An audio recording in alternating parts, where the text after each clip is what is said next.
Film की शुरुआत शाम 5:30 बजे होती है। हम एक छोटे से टाउन का सीन देखते हैं जहां बॉयड नाम का एक आदमी अपने हाथ में घंटी लिए टाउन की सड़कों पर घूम रहा होता है। वो लगातार घंटी बजा रहा होता है। इस घंटी की आवाज सुनते ही टाउन के लोग समझ जाते हैं कि अब उन्हें अपने सारे काम छोड़कर तुरंत अपने अपने घरों के अंदर जाना है। ये कोई आम घंटी नहीं थी, बल्कि एक बहुत बड़े खतरे की चेतावनी थी। टाउन में जो लोग जहां भी होते हैं, घंटी सुनते ही सब कुछ छोड़कर घरों की तरफ भागने लगते हैं। इसी दौरान हम एक बच्ची को देखते हैं जो गार्डन में झूला झूल रही होती है। उसकी माँ उसे अंदर आने के लिए कहती है, लेकिन बच्ची थोड़ी देर और खेलने की जिद करती है। पीछे खड़ा बॉयड उसे समझाते हुए कहता है कि अपनी माँ की बात मानो। ये सुनते ही बच्ची तुरंत अपनी माँ के पास चली जाती है। इसके बाद सीन एक हॉस्पिटल में शिफ्ट हो जाता है। वहाँ भी घंटी की आवाज पहुँच चुकी होती है। हॉस्पिटल में केनी नाम का एक लड़का अपने पिता के साथ चेस खेल रहा होता है। उसके पिता को भूलने की बीमारी होती है और कई बार उन्हें ये तक याद नहीं रहता कि केनी उनका बेटा है। तभी वहाँ क्रिस्टी आती है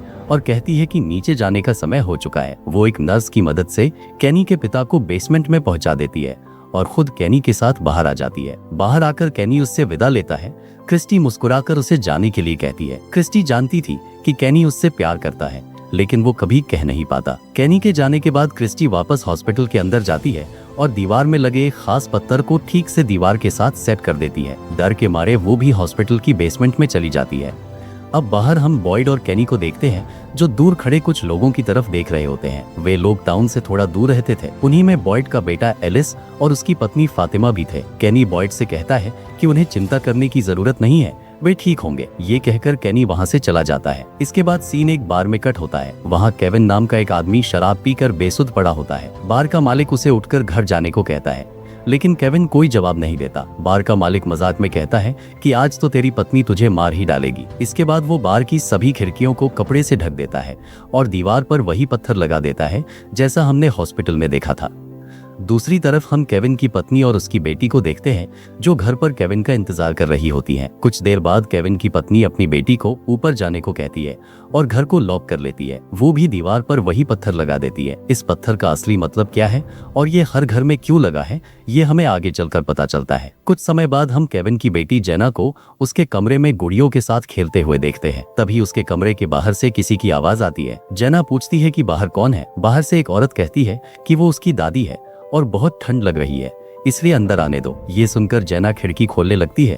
तभी पीछे से उसकी माँ उसे सख्ती से मना करती है कि किसी भी हालत में खिड़की नहीं खोलना। लेकिन बाहर खड़ी औरत कहती है कि अगर जेना ने खिड़की नहीं खोली तो वो ठंड में मर जाएगी। ये सुनकर जेना खिड़की खोल देती है। बस इसी पल वो औरत एक भयानक मॉन्स्टर में बदल जाती है और जेना और उसकी माँ दोनों को मार डालती है। इसके साथ ही सीन कट हो जाता है। अब हम एक आरवी का सीन देखते हैं जिसमें एक फैमिली विंटर वेकेशन पर जा रही होती है। इस फैमिली में जिम, उसकी पत्नी तैबिथा, उनकी बड़ी बेटी जूली और छोटा बेटा ईथन होते हैं। सभी हंसी मजाक करते हुए सफर कर रहे होते हैं। तभी रास्ते में उन्हें सड़क पर एक बहुत बड़ा पेड़ गिरा हुआ दिखाई देता है। वे सभी गाड़ी से बाहर आ जाते हैं। जिम कहता है कि पेड़ बहुत भारी है और इसे हटाना मुमकिन नहीं है। वे सोच ही रहे होते हैं कि अब क्या करें। तभी अचानक उनके ऊपर बहुत सारे कौवे इकट्ठा होकर जोर जोर से शोर मचाने लगते हैं। ये देखकर सभी थोड़ा डर जाते हैं। तैबिता तुरंत सबको वापस वैन के अंदर जाने को कहती है। अंदर आते ही जिम बताता है कि उसने पीछे एक शॉर्टकट देखा है जो सीधे हाईवे तक जाता है। वो कहता है कि बिना समय गवाए उन्हें वही रास्ता लेना चाहिए। यहीं पर उनकी जिंदगी की पहली और आखिरी सबसे बड़ी गलती होती है। इसके बाद सीन कट हो जाता है। फिर कहानी वापस टाउन में आती है जहाँ केविन आखिरकार अपने घर पहुँचता है। उसके घर के बाहर काफी लोग जमा होते हैं। ये देखकर केविन समझ जाता है कि कुछ बहुत बुरा हुआ है। तभी उसके घर से बॉयड बाहर आता है और उससे पूछता है कि वो सारी रात कहाँ था। केविन बताता है कि वो बार में सो गया था। ये सुनते ही बॉयड उसे थप्पड़ मार देता है और उसे ऊपर चलने को कहता है। वो उसे केविन की पत्नी और बेटी की हालत दिखाता है और कहता है कि ये सब उसी की वजह से हुआ है। अगर वो रात को शराब में डूबा ना होता तो आज दोनों जिंदा होती। केविन कहता है कि वो उनकी शक्लें नहीं देख सकता।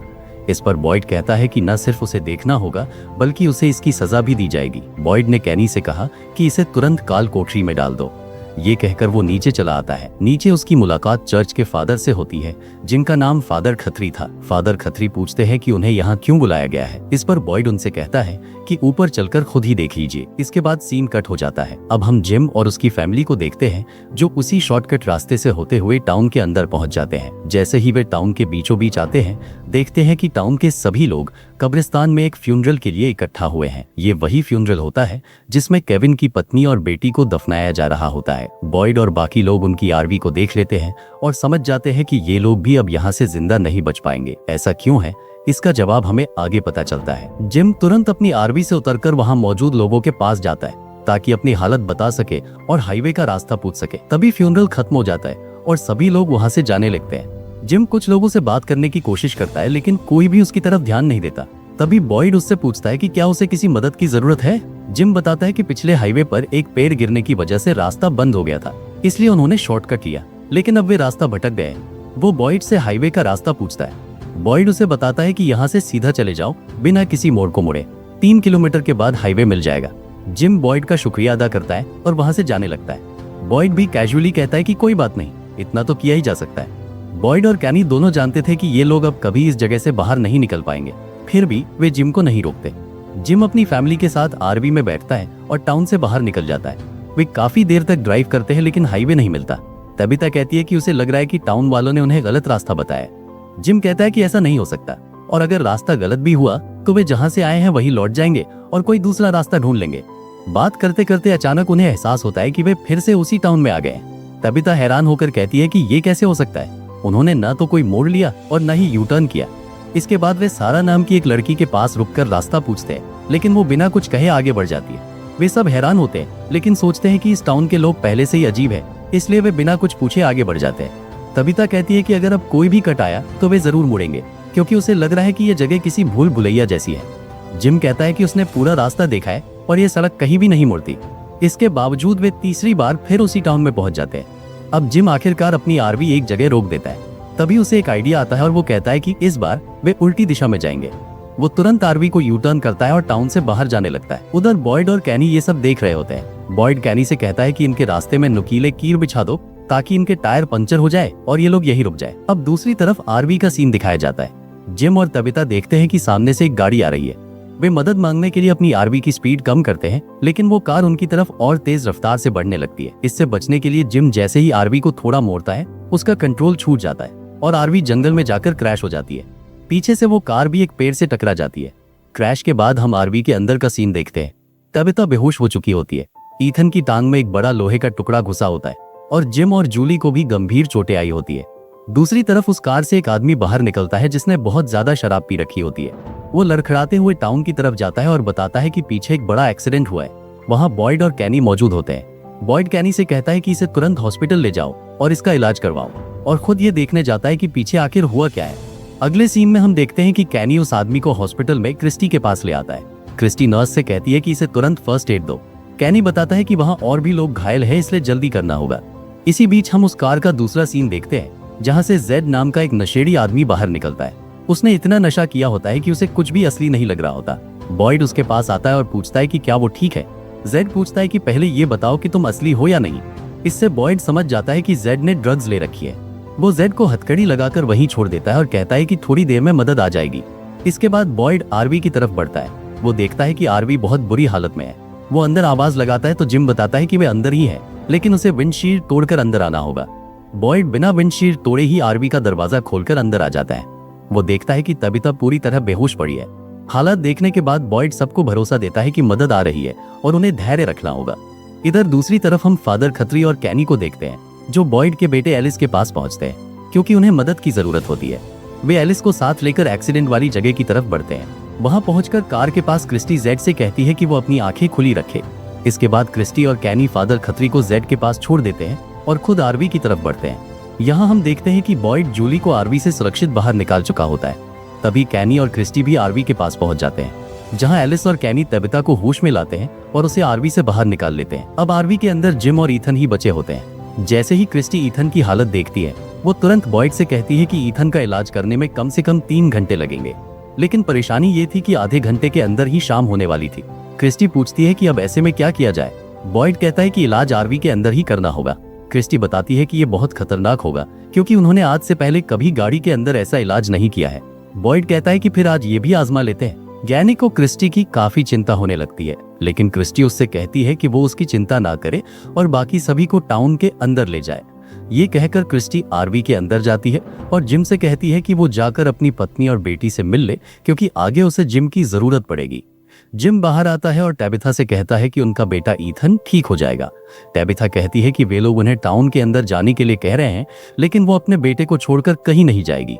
ये सुनकर जिम बॉयड की तरफ देखता है। बॉयड जिम से कहता है कि यहाँ जो कुछ भी हो रहा है वो इतनी कम देर में और इस हालत में उसे समझा नहीं सकता, इसलिए वो उससे सिर्फ इतना कहता है कि उसकी बात माने और टाउन के अंदर चला जाए। जिम गुस्से में कहता है कि क्या वो पागल हो गया है जो एम्बुलेंस बुलाने की बजाय अपनी खुद की डॉक्टर ले आया है और अब उन्हें अपने घरों में बंद करना चाहता है। जिम कहता है कि वो ऐसे लोगों को अच्छी तरह जानता है। बॉयड जवाब देता है कि जो समझना है समझो, लेकिन रात के समय ये जंगल बहुत खतरनाक हो जाता है।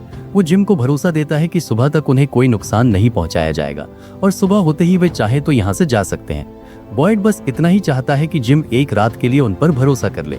आखिरकार जिम मजबूरी में अपनी पत्नी टैबिथा और बेटी जूली को बॉयड के बेटे एलिस और कैनी के साथ टाउन की तरफ भेज देता है और खुद बॉयड के साथ आरवी के अंदर रह जाता है। अब शाम ढल चुकी होती है और धीरे धीरे रात शुरू हो जाती है। दूसरी तरफ एक कार के अंदर फादर खत्री, जेड, कैनी, जूली और टैबिथा बैठे होते हैं। उनके साथ एलिस भी होता है। जैसे ही वे टाउन की तरफ बढ़ते हैं, कार के टायर उन्हीं नुकीले कीलों की वजह से पंक्चर हो जाते हैं जिन्हें पहले बॉयड और कैनी ने बिछाया था। ये देखते ही वे सबको कार से बाहर निकालते हैं और कहते हैं कि चाहे कुछ भी हो जाए, हवेली की तरफ दौड़ लगानी है। जंगल में जो भी दिखे उसे नजरअंदाज करना है, कोई भी आवाज लगाए उसकी तरफ ध्यान नहीं देना है, बस भागते रहना है। अब सीन वापस आरवी के अंदर आता है। जिम बॉयड से पूछता है कि जंगल के खतरनाक होने से उसका क्या मतलब है। जिम पूछता है कि क्या वहाँ जंगली जानवर है या कोई लुटेरे रहते हैं। बॉयड कहता है कि जो वो बताने वाला है वो जिम ने न कभी देखा होगा ना ही सुना होगा। बॉयड की बात सुनकर जिम हैरान हो जाता है। तभी वो देखता है कि उसके बेटे ईथन को तेज दौरे पड़ने लगते हैं। क्रिस्टी जिम से कहती है कि वो बस ईथन की गर्दन को एक जगह पकड़े रखे। जिम घबराकर पूछता है कि उसके बेटे को आखिर हो क्या रहा है। क्रिस्टी बताती है कि ईथन का बहुत ज्यादा खून बह चुका है, इसलिए ऐसा होना सामान्य है। इधर दूसरी तरफ हम उसी आदमी को देखते हैं जिसकी वजह से जिम और उसकी फैमिली की आरवी का एक्सीडेंट हुआ था। वो हॉस्पिटल के बेड पर लेटा होता है। तभी वहां सारा आती है, वही सारा जिससे जिम और उसकी फैमिली ने पहले रास्ता पूछा था। सारा उससे पूछती है कि वो यहाँ क्यों आया था। वो आदमी बताता है कि वो और उसका दोस्त इतनी ज्यादा शराब पी चुके थे कि उन्हें रास्ता ही याद नहीं रहा। इतना सुनते ही सारा अचानक एक स्क्रू ड्राइवर उठाती है और उसे उस आदमी के गले में घुसा देती है। कुछ ही मिनटों में वो आदमी तड़प तड़प कर मर जाता है और सीन कट हो जाता है। सारा ने ऐसा क्यों किया, इसका जवाब हमें आगे चलकर मिलता है। अब हम फिर आरवी के बाहर का सीन देखते हैं, जहां मॉन्स्टर्स आरवी के चारों तरफ आ चुके होते हैं। बॉयड जैसे ही बाहर झांकता है, वो देखता है कि सभी मॉन्स्टर्स उन्हें घेर चुके हैं। वे आवाजें लगाते हैं कि बाहर आ जाइए, हम आपकी मदद करने आए हैं। जिम भी उनकी आवाजें सुन लेता है। जिम कहता है कि वे लोग उनकी मदद करने आए हैं तो उन्हें अंदर क्यों नहीं आने दिया जा रहा। बॉयड जिम को समझाता है कि वे बहुत खतरनाक हैं। जिम कहता है कि अगर वे खतरनाक भी हैं तो वो उनसे कह देगा कि वे सब कुछ ले ले, बस उसके बेटे की जान बचा ले। ये कहकर जिम बाहर जाने की कोशिश करता है, लेकिन बॉयड उसे पकड़कर आरवी की दीवार से लगा देता है। बॉयड जिम से कहता है कि वो उसे छोड़ेगा, लेकिन उससे गुजारिश करता है कि वो घबराकर बाहर न जाए। जिम मजबूरी में रुक जाता है। जिम कहता है कि उसे बॉयड और उसके लोग ज्यादा खतरनाक लगते हैं और उनके इरादे उसे ठीक नहीं लग रहे। जिम का कहना होता है कि बाहर जो लोग मदद के लिए आए हैं वे उनसे कम खतरनाक लगते हैं। बॉयड कहता है कि वे अच्छे लोग नहीं हैं। जिम जवाब देता है कि उसे नहीं पता वे कैसे लोग हैं, लुटेरे हो या अच्छे इंसान, लेकिन उसे लगता है कि वे बॉयड से कम खतरनाक हैं। बॉयड कहता है कि वो जैसा सोचना चाहे सोच सकता है। इधर दूसरी तरफ एलिस, कैनी और फादर खत्री बाकी लोगों को लेकर हवेली की तरफ भागते हैं। रास्ते में बारिश भी शुरू हो जाती है। भागते भागते वे हवेली के काफी करीब पहुंच जाते हैं। तभी जेड का पैर फिसल जाता है और उसका सिर पत्थर से टकरा जाता है, जिससे वो बेहोश हो जाता है। कैनी और एलिस तुरंत उसे उठाते हैं और हवेली के दरवाजे तक पहुंच जाते हैं। वे तेजी से दरवाजा खटखटाने लगते हैं, लेकिन हवेली के अंदर एक आदमी सबको दरवाजा खोलने से मना करता है। वो कहता है कि ये पक्के मॉन्स्टर्स ही होंगे। तभी हवेली की मालकिन, जिसका नाम डोना होता है, बाहर आती है, उस आदमी को पीछे हटाती है और दरवाजा खोल देती है। इसी बीच बाहर हम जूली को देखते हैं, जिसे उसका बॉयफ्रेंड दिखाई देता है, लेकिन वो कोई इंसान नहीं होता बल्कि एक मॉन्स्टर होता है जो उसके बॉयफ्रेंड का रूप लेकर वहां आया होता है। वो कहता है कि वो जूली की मदद करने आया है। जूली उसकी तरफ बढ़ने लगती है, लेकिन तभी कैनी उस पर गोली चला देता है और जूली को खींचकर अंदर ले आता है। जूली देखती है कि गोली का उस पर कोई असर नहीं हुआ। इसी पल सभी लोग पहली बार उन मॉन्स्टर्स को अपनी आंखों से देख लेते हैं। जब वे सभी हवेली के अंदर पहुंचते हैं तो डोना तुरंत उन्हें बांधने का आदेश दे देती है, क्योंकि उसे नहीं पता होता कि ये लोग इंसान हैं या मॉन्स्टर्स। एलिस कहता है कि उनके साथ ऐसा बर्ताव नहीं करना चाहिए, लेकिन डोना बताती है कि यही हवेली का नियम है। मजबूरी में एलिस उन लोगों को बांध देता है। दूसरी तरफ आरवी के अंदर का सीन चलता है। क्रिस्टी अब ईथन के टांग में फंसे लोहे के रॉड को निकालने के बिल्कुल करीब होती है। इसी दौरान जिम बॉयड से कहता है कि अब वो उसे सब कुछ सच सच बताए। बॉयड इसे समझाता है कि जैसे ही शाम के 6 बजते हैं, टाउन के सभी लोग अपने अपने घरों में बंद हो जाते हैं। सभी दरवाजे और खिड़कियां बंद कर लेते हैं और एक खास तरह का पत्थर दरवाजे पर लगा देते हैं। किसी तरह वही पत्थर उन मॉन्स्टर्स से उनकी रक्षा करता है। अब जिम को बॉयड की बातों पर थोड़ा यकीन होने लगता है। तेज बारिश के बावजूद वो देखता है कि मॉन्स्टर्स अब भी बाहर ही खड़े हैं। एक आम इंसान इतनी ठंड और बारिश में बाहर खड़ा नहीं रह सकता, लेकिन ये सब रात होते ही जंगल से निकल आते हैं। इधर दूसरी तरफ सारा को अपने किए पर बहुत पछतावा हो रहा होता है। वो फूट फूट कर रोने लगती है, लेकिन सारा ने जो उस आदमी के साथ किया था वो कुछ भी नहीं था। आगे वो जो करने वाली थी वो उससे कहीं ज्यादा खतरनाक होने वाला था। हवेली के अंदर कुछ समय गुजरने के बाद डोना जूली, टैबिथा और जेड को आजाद कर देती है, क्योंकि अब उसे यकीन हो जाता है कि वे मॉन्स्टर्स नहीं हैं। जूली एलिस के कमरे में जाती है, जहां एलिस उसे बताता है कि उसे सिर्फ अपने पिता की चिंता हो रही है और जूली के पिता भी आरवी में ही हैं। वो जूली से कहता है कि वे दोनों दुआ करें कि सब ठीक रहे। जूली कहती है कि उसके मन में बहुत सारे सवाल हैं। एलिस जवाब देता है कि धीरे धीरे सब सवालों के जवाब मिल जाएंगे। नीचे डोना टैबिथा से पूछती है कि वे लोग इस टाउन में कैसे पहुंचे। टैबिथा बताती है कि वे हाईवे पर जा रहे थे, लेकिन रास्ता बंद होने की वजह से उन्होंने शॉर्टकट किया और यहीं फंस गए। डोना उसे भरोसा दिलाती है कि अब चिंता करने की जरूरत नहीं है और जितनी मदद हो सकेगी वे करेंगे। इसके बाद आरवी के अंदर क्रिस्टी बहुत सावधानी से ईथन की टांग में फंसा हुआ रॉड निकाल लेती है। ईथन को होश आ जाता है और वो अपने पिता से कहता है कि उसे बहुत दर्द हो रहा है।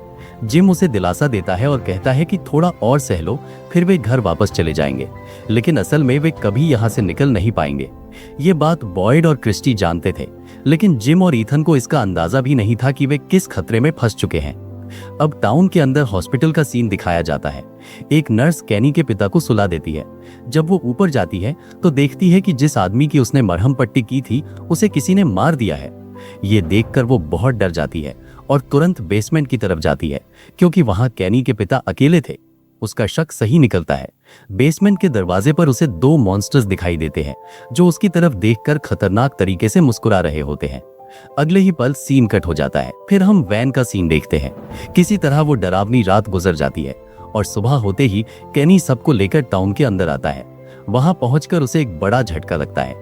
रात में मॉन्स्टर्स कैनी के पिता को चीर फाड़कर मार चुके होते हैं। ये देखकर कैनी पूरी तरह टूट जाता है और अपने पिता की लाश को गले लगाकर फूट फूट कर रोने लगता है। अब जिम और उसकी फैमिली भी समझ जाती है कि इस जगह पर रात होते ही खतरनाक मॉन्स्टर्स निकल आते हैं और बॉयड व बाकी टाउन वाले उनके दुश्मन नहीं बल्कि उनकी मदद करने वाले हैं। लेकिन अब सबसे बड़ा सवाल ये होता है कि वे इस जगह से बाहर निकलेंगे कैसे। उन्हें ये भी समझ आ जाता है कि इस टाउन से निकल पाना लगभग नामुमकिन है, क्योंकि अगर निकलना मुमकिन होता तो यहाँ के लोग कभी न कभी बाहर जा चुके होते। आखिर में ये भी साफ हो जाता है कि कैनी के पिता की मौत के पीछे सारा का हाथ है। इसने ऐसा क्यों किया, इसका खुलासा आगे चलकर होगा। इसी डर और रहस्य के साथ इस सीरीज का ये पार्ट यहीं खत्म हो जाता है।